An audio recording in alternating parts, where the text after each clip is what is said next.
बिस्मिल्लाहिर्रहमानिर्रहीम। अज़ीज़ तलबा और तालिबात, मैं हूं वकार खालिद और मैं आपको अलहम डायनामिक वर्ल्ड में खुशामदीद कहता हूं। बेटा जी, आज का जो हमारा मौजू है वो साल दुवम का एक मज़मून है, उर्दू ज़ुबान की ज़रूरत व अहमियत। अच्छा जी बेटा जी, स्मार्ट सिलेबस में भी ये आपका मज़मून जो शामिल है 10 से 11 आपके मज़मून स्मार्ट सिलेबस में शामिल किए गए हैं। आपको पता है कि मज़मून जो सेकंड ईयर के सिलेबस में है या पेपर में है वो 20 नंबर का आता है। उसके चंद मैंने अहम नुकात जो हैं वो आपके सामने लिखे हैं, फिर इसके जो रेफरेंस के अशार कह लीजिए या हवाले के अशार हैं वो भी आपके सामने लिखे हुए हैं। बेटा जी एक एक करके मैं जो है इसके पॉइंट डिस्कस करता हूँ। सबसे पहले तो जो हमें बात समझने की ज़रूरत है, पहला इसका जो है अहम नुक्ता या पॉइंट कह लीजिए, ज़ुबान वसीला इज़हार है। बेटे जी हम समझते हैं कि ज़ुबान जो है वो किसी भी इलाके के लोग, किसी भी मुल्क के जो लोग हैं वो एक अलग ज़ुबान बोलते हैं। ज़ुबान जो है ये एहसासात और जज्बात की तर्जुमान होती है। लेकिन बदकिस्मती से अगर हमारे मुल्क में ऐसा है कि बहुत सी ज़ुबानें राइज हैं। क्योंकि बदकिस्मती मैं इसलिए कह रहा हूँ कि हमारे मुल्क में जो हमारी कौमी ज़ुबान है वो उर्दू ज़ुबान है, लेकिन ऐसा है जो सरकारी सतह पर जिस ज़ुबान को अहमियत दी जाती है वो अंग्रेज़ी है। इसकी एक सबसे बड़ी वजह जो है वो ये है कि अंग्रेज़ चूँकि हम पर हाकिम रहे हैं और हम चूँकि उनके ग़ुलाम भी रहे हैं, तो यही वजह है कि जो कौम आप कह लीजिए पावर में होती है वो ज़ुबान भी पावर में होती है। हमें अपनी ज़ुबान की अहमियत को उजागर करना चाहिए, हमें अपनी ज़ुबान की अहमियत को समझना चाहिए। यही वजह है कि हमारे जैसे मुल्क जो हैं उनमें इस तरह के मज़मून का होना किसी के सिलेबस में, यही वजह है कि जिन मुल्कों में ज़ुबान को अहमियत दी जाती है वहाँ तो ये चीज़ें पढ़ाई भी नहीं जाती। और इस तरह से हम ये समझ सकते हैं कि हमारे मुल्क में जो कौमी ज़ुबान है उसको उतनी अहमियत नहीं दी जाती जितनी कि इसका हक़ है या जितनी दी जानी चाहिए। अच्छा, इसका जो मैंने आपके सामने पहला पॉइंट लिखा कि ज़ुबान वसीला इज़हार है, इस पे मैंने बात की कि ज़ुबान जो है ये एहसासात और जज्बात की तर्जुमान है। अगर जो है यही जो एहसासात और जज्बात की तर्जुमान होती है, यही अगर तालीमी लिहाज से भी इसी ज़ुबान पर फोकस किया जाए, इसी ज़ुबान को अहमियत दी जाए, तो मुल्क के जो जितने भी लोग हैं, आम अफराद हैं, वो भी ज़ुबान को समझ सकते हैं। आप देखिए हमारे मुल्क की जो अगर सरकारी ज़ुबान इंग्लिश है तो बहुत दफ़ा ऐसा होता है कि जो स्पीच वगैरह है, जो तकरीरें वगैरह हैं वो इंग्लिश ज़ुबान में भी की जा रही होती हैं। हमारे जो सियासतदान हैं या प्राइम मिनिस्टर वगैरह हैं, तो यही वजह है कि आम देहात में रहने वाले लोग वो इतने अगर पढ़े लिखे नहीं हैं, आम जो लोग हैं वो उन तक जो है वज़ीर आज़म या प्राइम मिनिस्टर वगैरह जो भी उनकी सही तरह से उनको समझ भी नहीं आ पा रही होती कि क्या कहा जा रहा है। ये बहुत ज़रूरी है कि कौमी ज़ुबान को अहमियत दी जानी चाहिए। फिर हमारे जो लीडरान हैं या जो हमारा जो भी प्राइम मिनिस्टर हो वो दूसरे मुल्क में जाकर भी अपनी ज़ुबान को ही वसीला इज़हार बनाएं। तो ये एक चीज़ ज़रूरी है, ये अपनी ज़ुबान से मोहब्बत होना बहुत ज़रूरी है। इसमें कौमी ज़ुबान जो है वो एक तो पहले कौमी ज़ुबान से हमें समझने की ज़रूरत है कि कौम क्या होती है। अफराद का ऐसा मजमूआ जो मुनज़्ज़म अंदाज़ में किसी मख़सूस इलाके में या ख़ित्ते में बसते हों वो कौम कहलाती है, और उनकी जो एक मुश्तरका ज़ुबान होती है उसे हम कौमी ज़ुबान कहते हैं। अच्छा, जब हमने ये बात की है तो अगर उर्दू पे हम अगर बात करें तो इसको हम माँ बोली भी कह सकते हैं। आप देखिए हम कि ऐसा है कि माँ बोली पे मैंने ना एक जहाँ पर शेर भी लिखा है, उर्दू जो है वो माँ बोली भी है, और उस पर मैंने एक ये शेर भी लिखा है, बचपन ने हमें दी है ये शरीनी गुफ्तार, उर्दू नहीं हम माँ की ज़ुबान बोल रहे हैं। कि ये देखिए कि ऐसा है कि हम जो ज़ुबान सीखते हैं घर से वो माँ की ज़ुबान है। इस पे मैंने एक दरमियान में एक आप लोगों को पॉइंट बता रहा हूँ कि हमारे मुल्क में जो है वो तकरीबन जो बड़ी ज़ुबानें हैं वो 8 बड़ी ज़ुबानें हैं और बोली जाती हैं, लेकिन जो मुश्तरका हमारी ज़ुबान है पूरी कौम की, पूरे इस खित्ते की, पूरे इस मुल्क की जो ज़ुबान है वो कौमी ज़ुबान उर्दू है। और बेशक जो है मैंने इसमें ये लिखा है कि 8 ज़ुबानें हैं, बलोची है, पश्तो है, पंजाबी है, सिंधी है, ब्राह्वी है, सराइकी है, मकरानी है, मुल्तानी है। ये मुख्तलिफ़ इलाकों में, मुख्तलिफ़ खित्तों में बोली जाती है। आप समझते हैं कि पंजाब में रहने वाले जो लोग हैं वो पंजाबी बोलते हैं, सिंध में रहने वाले लोग वो सिंधी बोलते हैं। इस तरह जो दीगर इलाके हैं वहाँ पर जो दूसरी बाकी ज़ुबानें भी मशहूर हैं।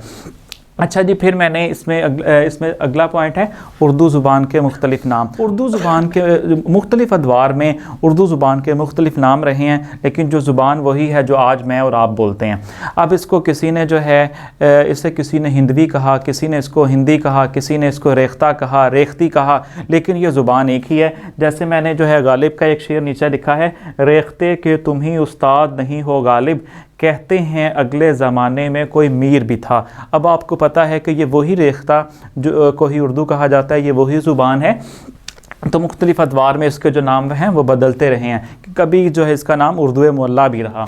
अच्छा, फिर इसमें उर्दू ज़ुबान की इब्तदा के बारे में नज़रियात। उर्दू ज़ुबान की इब्तदा के बारे में नज़रियात क्या हैं? ज़ुबान की इब्तदा के बारे में नज़रियात हैं कि उर्दू की जो इब्तदा है वो किस इलाके से या किस खित्ते से हुई है। तो इस पर जी मुख्तलिफ़ नज़रियात हैं। किसी ने कहा कि उर्दू ज़ुबान जो है वो दक्कन से पैदा हुई है, और इसमें जो नज़रिया पेश किया सैयद नसीरुद्दीन हाशमी ने एक किताब भी लिखी दक्कन में उर्दू, और उनका जो है उनका कहना है कि इस्लाम से कबल जो अरब ताजर हैं वो बरसगीर पाको हिंद में आया करते थे, दक्कन में आया करते थे, तिजारत हुआ करती थी। तो इस हवाले से उन्होंने कहा वो जो उस मिलाप से जो ज़ुबान पैदा हुई वो जो है उर्दू है। और इन्होंने इसलिए कहते हैं कि जो दक्कन है वो असल में उर्दू का माखज़ है, या उर्दू ने जो है जन्म जो है वो दक्कन के खित्ते से लिया है। जब इन्होंने ये नज़रिया पेश किया तो फिर जो है सैयद सुलेमान नदवी जो हैं उनका कहना है कि मुसलमान फ़ातहीन ने जब सिंध पर हमला किया तो वहाँ जो है जो ज़ुबान जो बाहमी इश्तराक से ज़ुबान जिसने जन्म लिया वो उर्दू है। यानी उन्होंने कहा कि उर्दू ने जन्म जो है वो सिंध से लिया है। फिर इसी तरह हाफ़िज़ महमूद शिरानी उन्होंने एक नज़रिया पेश किया और उन्होंने एक किताब लिखी पंजाब में उर्दू। तो उन्होंने कहा कि पंजाब से उर्दू पैदा हुई है, तो उन्होंने जो है पंजाबी और उर्दू को माँ बेटी कहा। ठीक है जी। इस पे एक बड़ा अच्छा तबसरा जो है वो तारीख़ अदब उर्दू में डॉक्टर जमील जालबी ने अपनी तारीख़ में पेश किया है। ठीक है। हाफ़िज़ महमूद शिरानी पे जब बात हुई, फिर जिसमें अगला जो है अहम पॉइंट है वो क़याम पाकिस्तान और मसला उर्दू ज़ुबान। जब आपको पता है कि पाकिस्तान का क़याम अमल में आया, दो मुल्क जो हैं वो तकसीम कर दिए, भारत और पाकिस्तान अलग अलग हो गए, तो सबसे जो बड़ा मसला था वो है ज़ुबान का। अब चूँकि मगरबी पाकिस्तान वाले जो बंगाल वाले वो कहते थे कि बंगाली ज़ुबान को राइज करना चाहिए। इस पर बड़े मुज़ाहरे भी हुए, काफ़ी सारे जो है इस तरह के हालात जो है वो दिगर गू भी होते रहे, लेकिन कायदे आज़म ने बाद में जो है वो बंगाल के मुतालबात को तस्लीम कर लिया। उन्हें जो है वो अपनी उस खित्ते की ज़ुबान को बंगाली करार दे दिया, जबकि दूसरे जो है उनको उर्दू। ये भी मसाइल पेश आए, लेकिन बाद में जो है कायदे आज़म ने वक्फे से जो कायदे आज़म के इरशादात थे इसका ज़िक्र किया। कायदे आज़म एक तो मैंने नीचे लिखे भी हैं कि कायदे आज़म जो इस बात के जो है वो हामी थे, वो कहते थे कि मुल्क की एक ही ज़ुबान होनी चाहिए, वो उर्दू होनी चाहिए। ये देखिए कि मैं वाज़े अल्फाज में ये बता देना चाहता हूँ कि पाकिस्तान की सरकारी ज़ुबान उर्दू और सिर्फ़ उर्दू होगी। ये उन्होंने कहा कि इसलिए कायदे आज़म जो है वो उर्दू ज़ुबान को बड़ी अहमियत दिया करते थे। इनके और भी जो इस तरह के हैं इरशादात वगैरह हैं, रशीद अहमद सदीकी के या और भी बहुत सारे जो नाक़दीन हैं, जो लीडरान हैं, उनके भी इरशादात हैं, उनसे भी हम इस्तिफ़ादा कर सकते हैं। जी, ज़रिया तालीम उर्दू। ये ज़रिया तालीम उर्दू का होना बहुत ज़रूरी है। बेटे आप अच्छे से जानते हैं कि जो उर्दू की लाज़मी तालीम है वो 12वीं क्लास तक जो है वो ज़रूरी है, और 12वीं क्लास तक जो है उर्दू को लाज़मी तालीम करार दिया गया है। और लेकिन बदकिस्मती से इसका मामला ये देखिए, ये सरकारी सतह पर है या सरकारी स्कूलों और कॉलेज़ में है, लेकिन कुछ जो है वो निजी प्राइवेट जो इदारे हैं या निजी इदारे हैं उनमें इंग्लिश मीडियम के सब्जेक्ट जो है वो राइज किए गए हैं। तो ये तरीका ठीक नहीं है। मुल्क का जो निज़ाम तालीम है वो यकसा होना चाहिए, एक ही ज़ुबान में जो है वो तालीम के सिलसिले को जारी रखना चाहिए। ये तरीका ठीक नहीं है। ये इस तरह जो है तफावत पैदा हो जाती है। ये इस मामले पर भी जो है वो गौर करने की ज़रूरत है। फिर इसमें एक जो है मुल्क में राब्ते की ज़ुबान जो है वो उर्दू ही है, और मैंने सामने जिस पे पहले भी बात की कि मुल्क में जो है वो देखा जाए तो 8 बड़ी ज़ुबानें हैं, जिसमें बलोची है, पश्तो, पंजाबी, सिंधी, बिराहवी, सराइकी, मकरानी और मुल्तानी। ठीक है जी। अब जब ये बात हुई तो अंग्रेज़ी सरपरस्ती में तरक्की नामुमकिन है। आपको पता है कि हमारे मुल्क में अंग्रेज़ी को बोलने वालों को जो है वो बढ़ावा दिया जाता है, उसको बड़ा समझा जाता है। ये तरीका ठीक नहीं है। इसके लिए आप देखिए कि तारीख़ गवाह इस बात की कि जिन मुल्कों ने, जिन कौमों ने अपनी ज़ुबान को अहमियत दी है वो कौमें सरफराज हुई हैं। आप देखिए, इसमें मैंने लिखा है चीन, जापान, तुर्की वगैरह की मिसाल लीजिए। जापान को कितना जो है वो बारहा नुकसान भी हुआ है। आपको पता है जापान जब जंग हार भी जाता है लेकिन वो अपनी ज़ुबान को इतनी ज़्यादा अहमियत देते हैं, वो कभी भी अपनी ज़ुबान, किसी दूसरी ज़ुबान को अपनी ज़ुबान पर फोकियत नहीं देते। इसी तरह चीन भी है।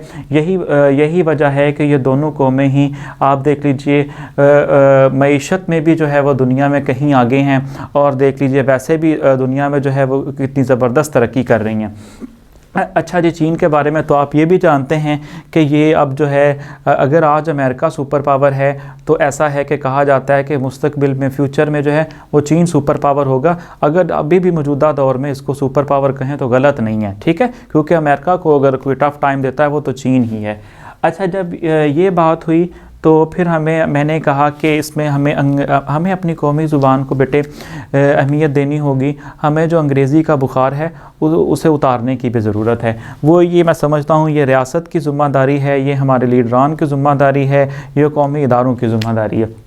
अच्छा, फिर जी उर्दू को सरकारी और दफ्तरी ज़ुबान बनाने की ज़रूरत है कि सरकारी भी सतह पर उर्दू ज़ुबान का नफाज होना चाहिए और दफ्तरी ज़ुबान पर भी। अब आपको पता है कि जितने भी निजी इदारे हैं या गवर्नमेंट के इदारे हैं उनमें अक्सर बेशतर यही हो रहा है कि इंग्लिश में सारा कुछ जो है वो फ़ाइलें वगैरह कागजात चल रहे होते हैं। ये तरीका ठीक नहीं है। हत्ता कि जो दरख्वास्त और एप्लीकेशन वगैरह है वो भी इंग्लिश में चल रहे होते हैं। ये भी तरीका ठीक नहीं है। इसका भी सद्देबाप होना चाहिए। सारी की सारी जो है वो एक निज़ाम पूरे का पूरा चलना चाहिए।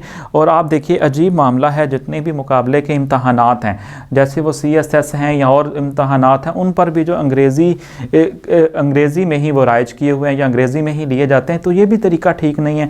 अगर हमारे मुल्क की कौमी ज़ुबान उर्दू है और हमसे इम्तहानात जो हैं वो अंग्रेज़ी में लिए जाते हैं, तो ये तरीका ठीक नहीं है। उनको भी उर्दू में करना चाहिए। अच्छा, जब ये बात हुई, फिर आपने एक और इसमें पॉइंट जो है इस पर बात करनी है कि कौमी तामीर और तरक्की में ज़ुबान की अहमियत और किरदार, क्योंकि ज़ुबान की ज़रूरत और अहमियत जो है वो इसी पे बात हो रही है। क्योंकि अगर हम ज़ुबान को अहमियत नहीं देंगे और तो फिर जो है, क्योंकि ज़ुबान की अहमियत से ही कौम की जो तामीर और तरक्की है वो मशरूत है। अच्छा जी, फिर मैंने इसमें वही एक उसी का तसलसल कि उर्दू की अहमियत उजागर करने की ज़रूरत है।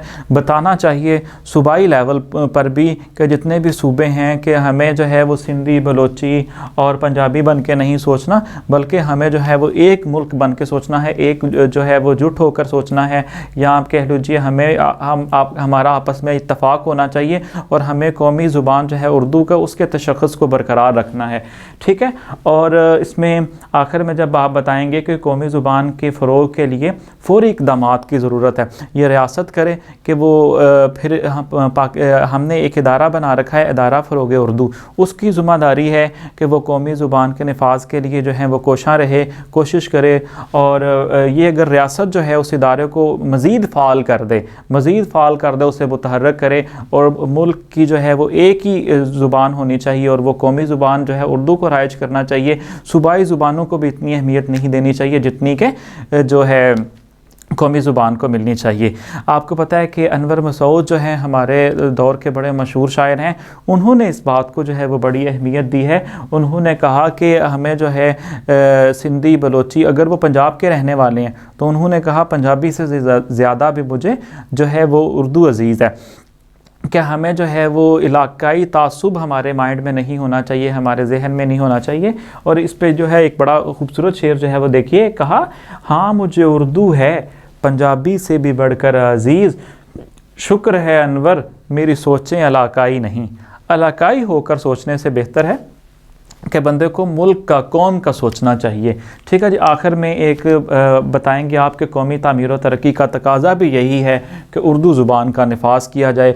उर्दू ही हर जो है सरकारी सतह पर भी, तालीमी सतह पर भी, तालीम भी जो है वो एक ही ज़ुबान में दी जानी चाहिए, और वो कौन सी ज़ुबान है? वो उर्दू ज़ुबान है। अच्छा, मैं चंद जो है इसके बेटे शेर पढ़ रहा हूँ, वो ये देखिए सामने हवाले में लिखे हैं। सलीके से हवाओं में जो खुशबू घोल सकते हैं, अभी कुछ लोग बाकी हैं जो उर्दू बोल सकते हैं। ये वाला शेर बेशक आप जब मजमून शुरू करें तो उसके शुरू में लिख लें, उसके टॉप पे लिख लें, ताकि जो है अच्छा लगेगा। ठीक है। दूसरा इसका शेर है कि दाग देशवी का शेर है, उर्दू है जिसका नाम हम ही जानते हैं दाग, हिंदुस्तान में धूम हमारी ज़ुबान की है। फिर इससे एक और है, बात करने का हसीं तौर तरीका सीखा, हमने उर्दू के बहाने से सलीका सीखा। ये भी बड़ा खूबसूरत शेर है। यानी उर्दू पे जो है हवाले के शार आप इस मजमून में जो है कोट भी करते जाइएगा। अच्छा जी, उर्दू जिसे कहते हैं तहज़ीब का चश्मा है, वो शख्स मुहज़्ज़ब है जिसको ये ज़ुबान आई। ठीक है। इसका बेटे ये वाला शेर मैंने पहले पढ़ दिया है। अच्छा जी, फिर जो है ये वाला जब मैंने इलाकाई तासुब पे बात कर रहा था उस वक़्त पढ़ा। फिर ये वाला जो है जब माँ बोली पे बात हुई, ये वाला शेर भी हमने पढ़ चुके हैं। इसके बाद जो है आप अल्ताफ़ हुसैन हाली का शेर देखिए कि शहदो शक्कर से शीरी उर्दू ज़ुबान हमारी, होती है जिसके बोले मीठी ज़ुबान हमारी। कितना खूबसूरत जो है अल्ताफ़ हुसैन हाली ने ये शेर कहा। अच्छा, फिर इससे अगला एक शेर देखिए, सैकड़ों और भी दुनिया में ज़ुबानें हैं मगर जिस पे मरती है फसाहत वो ज़ुबान है उर्दू। यानी जो है उर्दू को ज़ुबान समझने में, बोलने में बड़ी खूबसूरत है। ये एक मीठी सी ज़ुबान है, ये सलीका सिखाती है, ये आपको मुहज़्ज़ब बनाती है। और एक जो है शायर ने कितनी खूबसूरत ये बात की कि उसने शेर कहा कि उर्दू के चंद अल्फाज हैं जब से ज़ुबान पर, उर्दू के चंद अल्फाज हैं जब से ज़ुबान पर, तहज़ीब मेहरबान है मेरे ख़ानदान पर। कितना खूबसूरत जी बेटे ये शेर है। इस तरह हमारा जो है उर्दू ज़ुबान ज़रूरत व अहमियत मज़मून मुकम्मल होता है। अगर फिर भी आपको कुछ इसमें समझने में, सुनने में कोई दिक्कत हुई हो, तो जब हमारा जो है क्वेश्चन आंसर्स का सेशन होगा आप उसमें सवाल कर सकते हैं। मुझे इजाज़त दीजिए, अपना बहुत सारा ख्याल रखिए। अल्लाह हाफ़िज़।